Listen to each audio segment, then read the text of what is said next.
Hey, Abbott, what time is it? It's time for the Abbott Costello Show. We're on the air here in Hollywood. Well, what are we waiting for? Let's go with the Abbott Costello Show.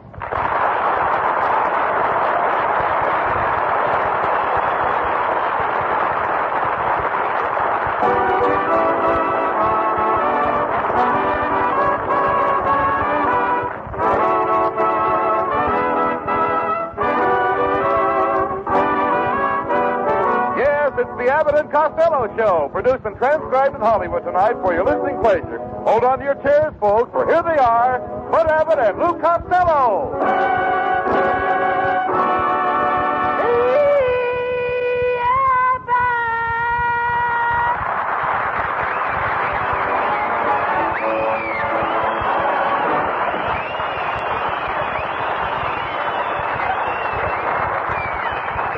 Hey, Costello, what are you so excited about? What's the matter with you? I don't know, Abbott. I'm all mixed up. In my room, I got a big picture of Lauren Bacall on the ceiling. Yes. And on my dresser, I got a picture of Rita Hayworth. On the walls, I got 2 pictures of Betty Grable. And under my pillow, I got a picture of Dorothy Lamour in a sarong. And I think I'm going nuts. Why? All night long, I keep dreaming of Gene Autry's horse.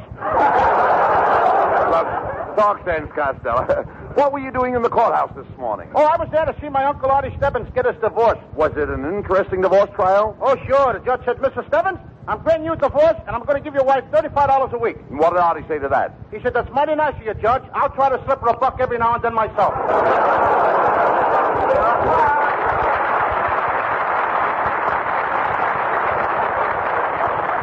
Now, Lou, that was ridiculous. What were the grounds for the divorce? Misrepresentation. She said that before they were married, Uncle Artie told her he was well off. Well, was he? He was, but he didn't know it then. Well, she must have had better grounds than that. Well, what else did she claim? Well, she wanted to get rid of him because he was always getting indifferent. Artie was getting indifferent? Yeah, he was getting in different girls' apartments every night. Oh, stop that nonsense, please. I'm glad I went to the trial, though, Abbott. I found out what causes 100% of the divorce cases. So you know what causes all the divorces? Yep. What? Marriage? Oh. You know nothing about marriage, Costello. Marriage is a great institution. Yeah, but who wants to live in an institution? Costello, marriage is wonderful. Yeah, marriage is like a 3-ring circus. A 3-ring circus? Yep. Engagement ring, marriage ring, and suffering. But how can you talk? Never mind.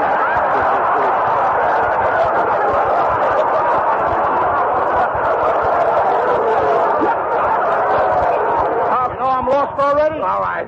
How can you talk like that, Costello? You've never been a husband. In fact, you don't even know what a husband is. Oh, yes, I do. Oh, all right. What is a husband? A husband is what's left of a sweetheart after the nerve has been killed.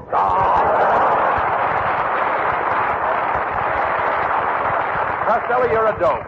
But you don't have to worry about marriage. Very few women would marry you. Very few would be enough. Well, what happened to that girl you used to go with, Ruby Polque? I thought you two were engaged. We was, Abbott. You what? But I broke it off. I told her to keep the ring. You mean you were willing to lose an expensive diamond engagement ring? That's right. What's $1.50 to a man with a broken heart? Ruby went ahead and she married Stinky Rappaport. Stinky Rappaport? Stinky Rappaport. I gave them a beautiful set of silver. Table silver? No, pocket silver. 4 dimes and a quarter. Talk sense, Costello. Why don't you try to meet some nice girl and go steady? Oh, Abbott, I met one last night in the movies, and I took her out. She was an usher. No, you mean she's an usherette? What? Usherette. Yeah, she ate and she drank. She ate like a horse. She had a nose bag with her. All right, never mind that. You know, we had a wonderful time, Abbott. Did? Then I took her home and we sat in a parlor. Just the two of us. Oh, it must have been romantic. Romantic. We sat on the sofa and I read her a love story. Then suddenly she reached over and switched off the light. And what did you do? I turned it on again. Who can read in the dark? Oh. What a guy. You're in the parlor with a beautiful girl and you read a book. Why don't you take her to a dance? Oh, I'm all through with dances. What do you mean? I took Cleopatra to a dance last night. Last week. Cleopatra? Yep. You idiot. Cleopatra has been dead for 2,000 years. No wonder she couldn't rumba. Costello. Spelled backwards is something else. All right. Look, Costello, why don't you try to make a hit with that little girl my wife introduced to you? Oh, you know, Sweetheart? Odessa Sweetwater. Sweetwater? Yeah. I had to give her up, Abbott. Why? Her father didn't like me. Her father wanted you to marry her. I said he didn't like me. Her father said he'd pay half your expenses if you got married. Yeah, but who's going to pay the other half? Costello, you're always thinking about money. When I got married, I was just a struggling young actor. Struggling, I will get out. Sometimes I get lost. Yes. You don't know where you are. Well, I was still struggling. Thank you. And how you were struggling. I struggled. I know you struggled, but you didn't get away. No, Costello. You're an imbecile. You lose all your girls. Look, what happened to your engagement to Tessie Tinfoil? It's broken. Did you break it? Nope. Did she break it? Nope. Then how did it get broken? Well, Tessie told me what her clothes cost, and I told her what my salary was. And when the engagement just sort of sagged in the middle and busted by itself. Costello. Both of us better get glad. Costello, how did you happen to meet Tessie Tinfoil in the first place? Well, I went down to the bank and drew out my money. Yes. There she was. 5 minutes later, we were engaged. You asked the girl to marry you, and you only knew her 5 minutes. That's right. Abbott, you'd be amazed what you can do when you meet somebody if you don't waste time shaking hands.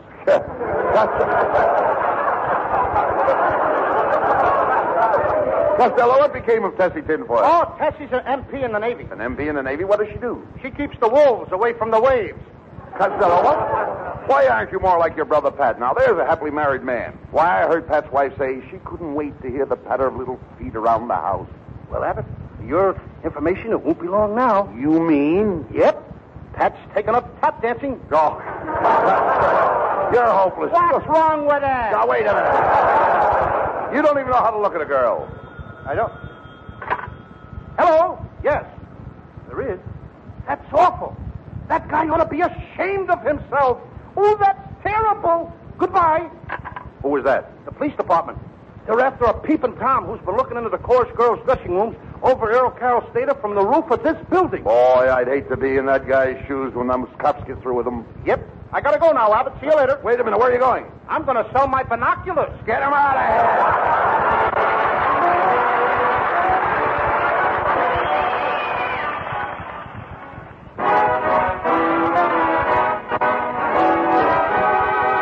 Lovely Connie Haynes introduces a brand new song. We hope you will like Hubba Hubba Hoy. Every time the lights are low and you start to kiss me, whoa, boy, a hubba hubba hubba hoy. Every time our fingers touch, I begin to shake so much. Whoa, boy, a hubba, hubba, hubba, hoy. When you get that starry gaze, my eyes begin to leak. I go in a kind of daze, and my heart starts to pound like a G. I can't make the whole thing out. Even in my sleep I shout, whoa, boy, a hubba, hubba, hubba, hoy. Every time our fingers touch, I begin to shake so much. Oh, boy. A hubba, hubba, hubba, hoy. When you get that starry gaze, my eyes begin to leap. I go in a kind of daze, and my heart starts to pound like a G. I can't make the whole thing out. Even in my sleep I shout, Oh, boy. whoa, boy, a hubba, hubba, hubba, hubba, hubba, hubba, hubba, hubba, hoy.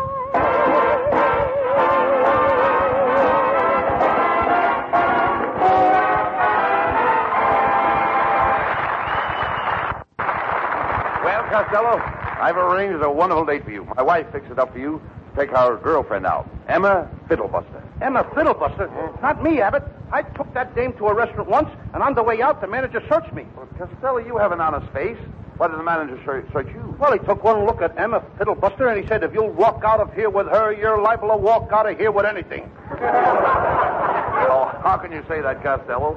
Emma is a blonde, and you'd go out with any blonde. I would not. Name one. Nelson Eddy. Oh. Try it, Costello. Hey, here comes Emma now. Oh, good evening, Miss Fiddlebuster. Hello, Bud.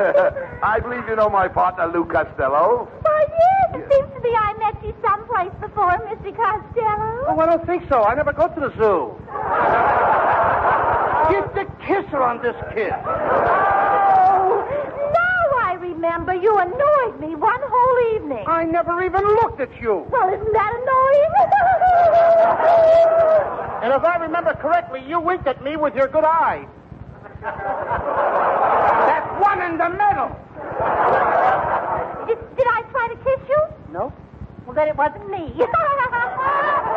Tell me, Costello, don't I do something to you? Yes. When I look at you, I turn gray as a sheet. Costello, I think you mean white as a sheet. Abbott, you ain't seen our laundry lately.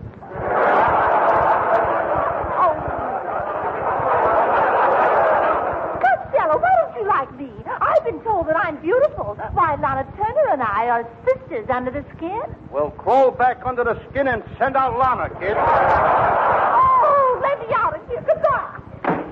Well, Costello, what do you think of Miss Fiddlebuster? Well, what do you think? I'll tell you what I think. Abbott, if you want to get me a date, why don't you ask Connie Haynes to go out with me? She's wonderful. I love her voice. Connie has a grand voice. Do you like her range? Like her range, I like her whole kitchen.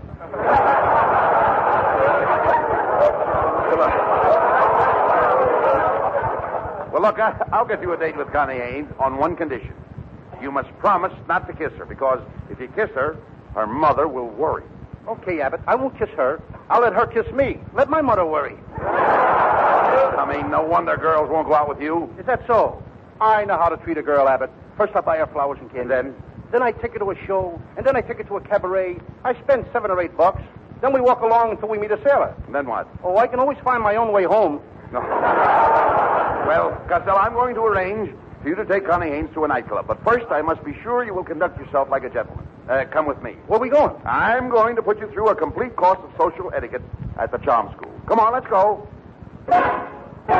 Well, here we are at the Charm School. What took us so long? Give us music, will you? Bump, bump. That's it. All right. And I'm out of breath. Come on, we're here just the same. Ah, welcome to my school, gentlemen. I'm Professor Melonhead. Gentlemen, I teach charm. Abbott, get me out of here. This guy couldn't charm a snake. Quiet, Costello. Young man, I'll have you know that I do teach charm. Why, with that head, you should be teaching billiards.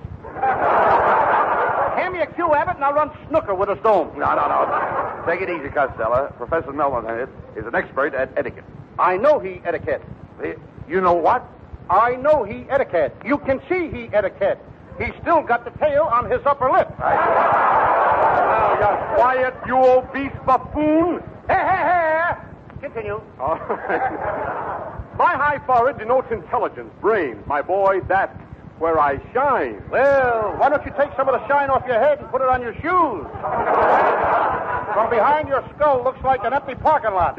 Costello, will you behave yourself? Now, tut. Let me handle him, Mr. Abbott. I'll transform this boy into a perfect gentleman. Now, our first lesson here in charm is how to behave at home. Costello, what would you do when the butler enters the room? We ain't got no butler in my house. No butler?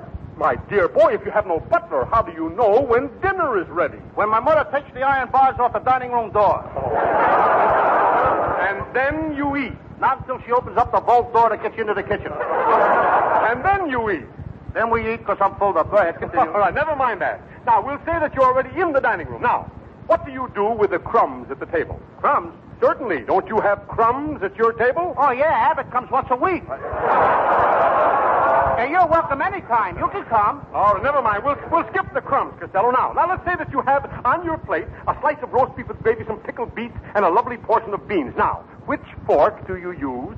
I don't use no fork. No fork? No, I just slip my lower lip under the plate and bank the beans off the pickled beets. Oh.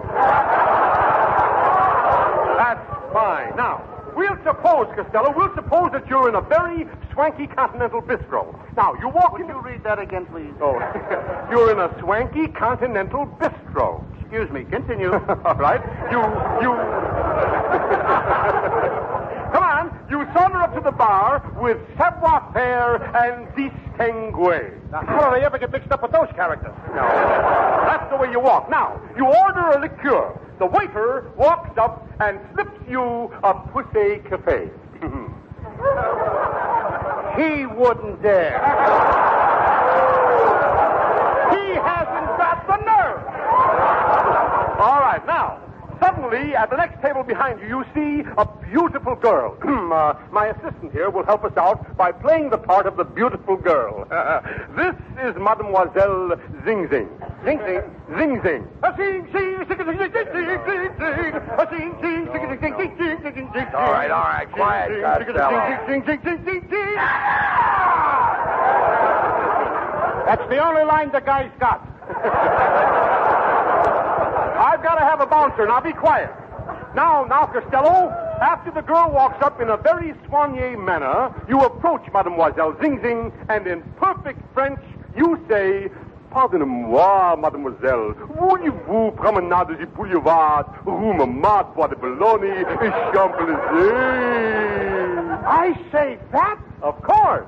And what does she say? She answers you in a lovely, melodious voice. Je vous ai, je vous aime, je vous adore. I'd like to meet you by the gas pipe.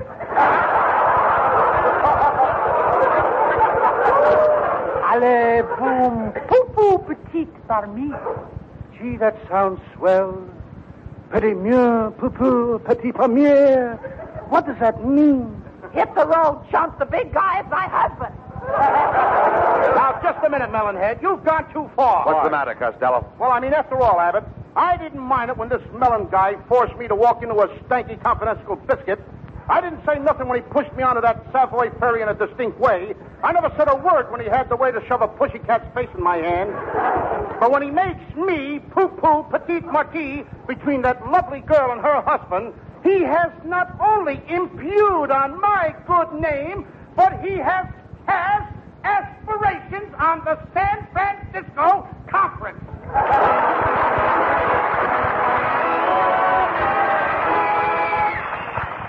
Well, what are we doing up here at this joint? Costello, I've made a date with Connie Haynes to meet us here. And it's not a joint. It's the Ritz, a very high-class nightclub. Hey, Abbott, this place is a fake.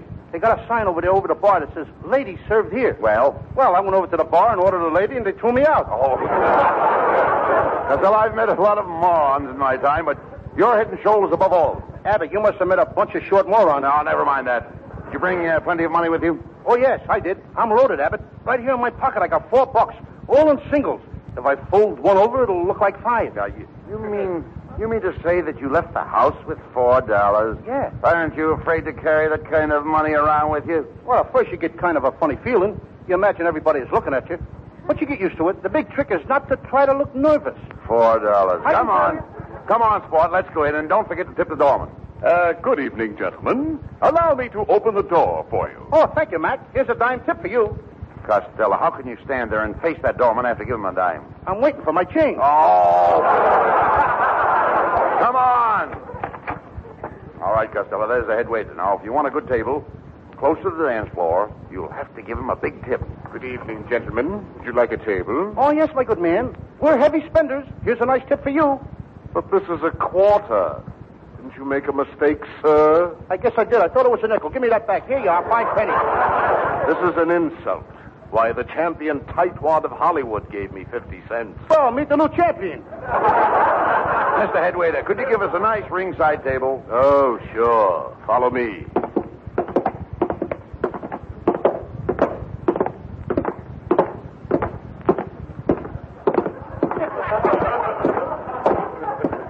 Hey, Abbott, I'm getting tired. Can't we sit down here and rest for a few minutes? Not at that table. It's reserved.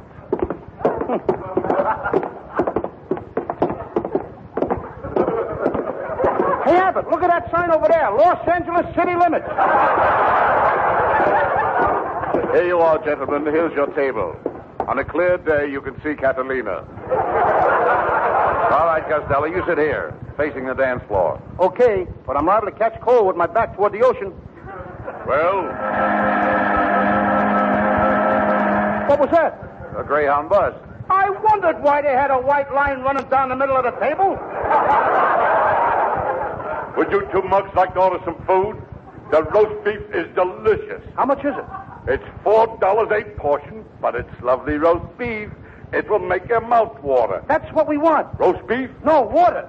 Happy New Year.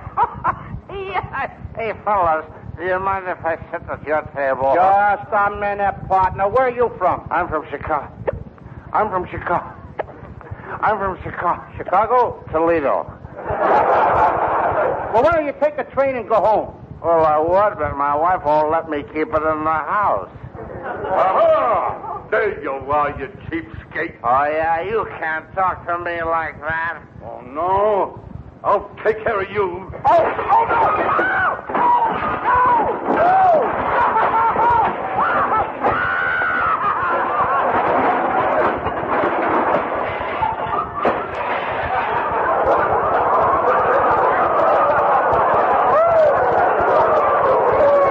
Hey, waiter, what's the idea of throwing that poor guy out like that? What's the idea? Yeah? Why, his bill was $76, and all the cheapskate had was $75.40. Imagine the nerve of him trying to get away with a thing like that. Yeah, he certainly got a lot of nerve trying to get away with that. Hey, yeah, but how much is our bill? I don't know. We haven't got it yet. Oh, I beg your pardon. You locked Lou Costello? That's me. Here's a telegram for you. Thanks. Hey, messenger girl, you forgot your motorcycle. Oh, so I did. She likes that, doesn't she? Oh, boy. Hey, Abbott, here's a telegram. Look what it says. It's from Connie Haynes. What does she say? She says, Dear Mr. Costello, just arrived here at the club, and I'm on my way to your table. Expect to be there within the next hour or two. Hey, Abbott, we got to stop Connie. We can't let her come in a place like this. It would cost her a fortune. Well, here you are, gentlemen. I thought maybe you'd like to pay your check. How much is the check, Abbott? $83. $83. And I only got $4. And the other guy was only 60 cents short. Look what they did to him. Abbott, we got to do something quick. Costello, this is your party, and you'll have to get out of it the best way you can. I got an idea. You offer to pay the check, and I'll give you an argument. Okay, I get you. Come on. Costello, I'll pay the check. No, Abbott. I couldn't figure letting you pay the check. But I insist on paying the check. You were not going to pay this check, Abbott. I'm going to pay it myself. I wish you'd let me pay it. Well, somebody better pay it. Mr. Waiter, does it make any difference to you who pays the check? It don't make any difference to me. I don't care who pays the check. Okay, here, waiter, pay it yourself. Come on, Abbott. Let's get out of here.